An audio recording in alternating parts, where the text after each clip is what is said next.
রাজ্যে আইন শৃঙ্খলা পরিস্থিতি স্বাভাবিক রাখতে এবং শান্তি বজায় রাখতে পুলিশ প্রশাসনের বিশেষ কনফিডেন্স বিল্ডিং মেজার্স অভিযান দ্বিতীয় দফা নির্বাচন অবাধ ও শান্তিপূর্ণ করার লক্ষ্যে ময়দানে আরও কড়া নির্বাচন কমিশন ও পুলিশ প্রশাসন। আইন শৃঙ্খলা পরিস্থিতি নিয়ন্ত্রণে রাখতে গত 36 ঘন্টা রাজ্য জুড়ে মোট 1543 জনকে গ্রেফতার। সূত্র বলছে, শুধুমাত্র রবিবার দুপুর থেকে সোমবার সকাল পর্যন্ত রাজ্যে 1095 জন দুষ্কৃতীকে পাকড়াও করা হয়েছে। এই বিপুল ধরপাকড়ের মধ্যে জেলাভিত্তিক পরিসংখ্যানের সবচেয়ে এগিয়ে পূর্ব বর্ধমানে 479 জনকে পুলিশি হেফাজতে নেওয়া হয়েছে। উল্লেখযোগ্যভাবে এই তালিকায় রয়েছেন পূর্ব বর্ধমানের তৃণমূল কাউন্সিলর নাড়ু ভগত। তার বিরুদ্ধে পুলিশকেই হুঁশিয়ারি দেওয়ার অভিযোগ রয়েছে। দ্বিতীয় স্থানে রয়েছে উত্তর 24 পরগনার গ্রেফতার 319 জন। তাৎপর্যপূর্ণ বিষয় হলো, রবিবার রাত থেকে উত্তপ্ত হয়ে ওঠে জগদ্দল। বিজেপি প্রার্থীকে খুনের চেষ্টার অভিযোগে তৃণমূল কাউন্সিলর সহ 4 জনকে গ্রেফতার করা হয়েছে। পাশাপাশি বাকি জেলাগুলোতেও পুলিশের সক্রিয়তা চোখে পড়ার মতো।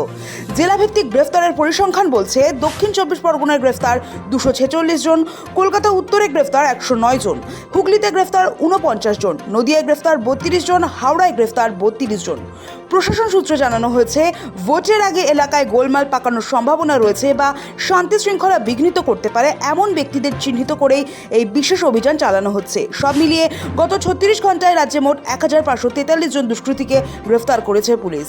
ভোটের মাঝে কোনো প্রকার অপ্রীতিকর ঘটনা এড়াতে এবং দুষ্কৃতীদের দৌরাত্ম্য রুখতে পুলিশের এই ব্যাপক ধরপাকড় অত্যন্ত তাৎপর্যপূর্ণ। পুলিশের শীর্ষ মহল জানিয়েছে, এলাকায় শান্তি শৃঙ্খলা বজায় রাখতে আগামী দিনেও এই কড়া পদক্ষেপ জারি থাকবে এবং দুষ্কৃতীদের বিরুদ্ধে কঠোর আইনানুগ ব্যবস্থা নেওয়া হবে।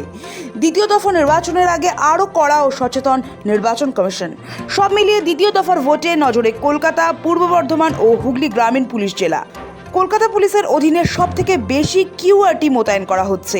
229টি কিউআরটি মোতায়েন হচ্ছে কলকাতা পুলিশের অধীনে। অন্যদিকে ফ্লাইং স্কোয়াড টিম ও স্ট্যাটিক সার্ভেলেন্স টিমও কলকাতায় সব থেকে বেশি। 57টি করে এফএসটি ও এসএসটি মোতায়েন শুধুমাত্র কলকাতা পুলিশের অধীনেই।